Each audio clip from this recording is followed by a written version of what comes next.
শুভ শুভ দিন, শুভ শুভ শুভ দিন। একটা ছবি নেবেন।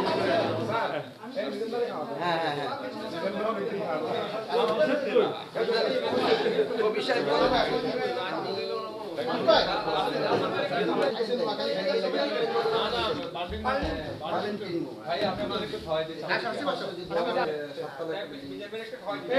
আপনি দাঁড়ান না, আপনার পাশে দাঁড়ান।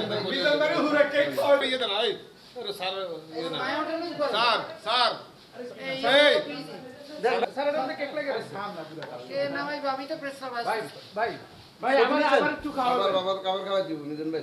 ভাই আমার খাওয়ান। ঠিক আছে, বড় ভাই পিজার খাওয়ান, ঠিক আছে? সামনে যান, আমি কাজ। আচ্ছা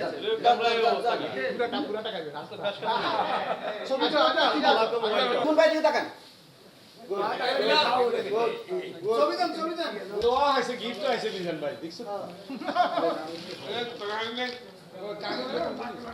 একটু ধরবেন বাস। এদিকে তাকান। দাঁড়ান। না একটু ধরেন।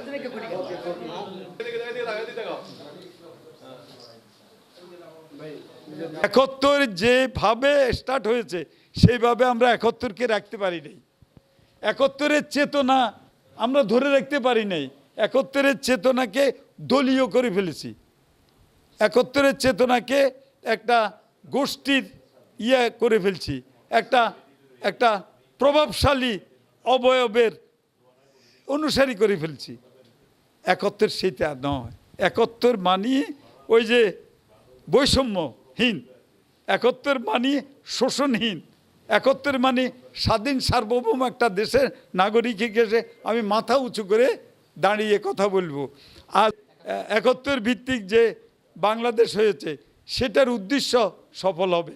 আজকের এই প্রতিষ্ঠা বার্ষিকীতে আমরা সেই চেতনা, প্রকৃত চেতনায় উদ্বুদ্ধ হয়ে দেশ গড়ার, প্রেমিক হয়ে পরার্থপ্রিয়তায় নিজকে নিয়োজিত করি।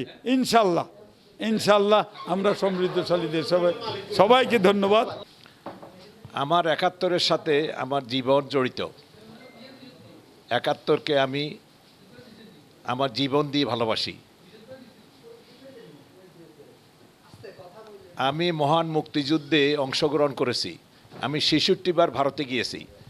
আগরতলা রাজার বাড়িতে যেখানে জেনারেল ওবান বসতেন, সাথে শেখ ফজলুল হক মনি, আসমা আব্দুর রব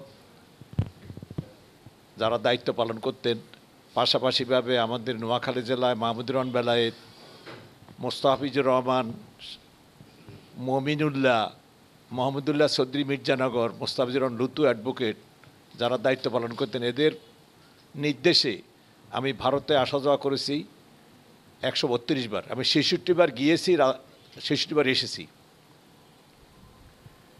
একাত্তর এটা একটা সংখ্যা, বিষয়টা কিন্তু আমার কাছে সেরকম না। আমার কাছে একাত্তরটি একটি চেতনা, একাত্তর একটি স্বপ্ন, একাত্তর একটি জাতির অস্তিত্ব, একাত্তর একটি পতাকা, একাত্তর একটি জাতীয় সঙ্গীত। আমি সেভাবে দেখি।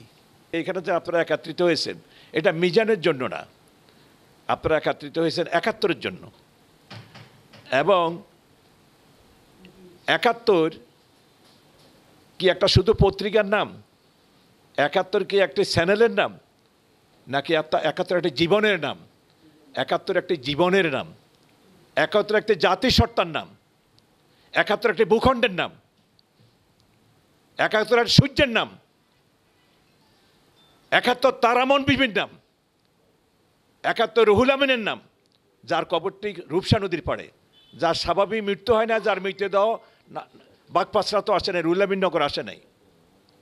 একাত্তর একটা সালামের নাম, যার কবরটি দাগনমইয়া থেকে একটু পূর্ব দিকে রাস্তার উত্তর পাশে। একাত্তর একটা বরকতের নাম,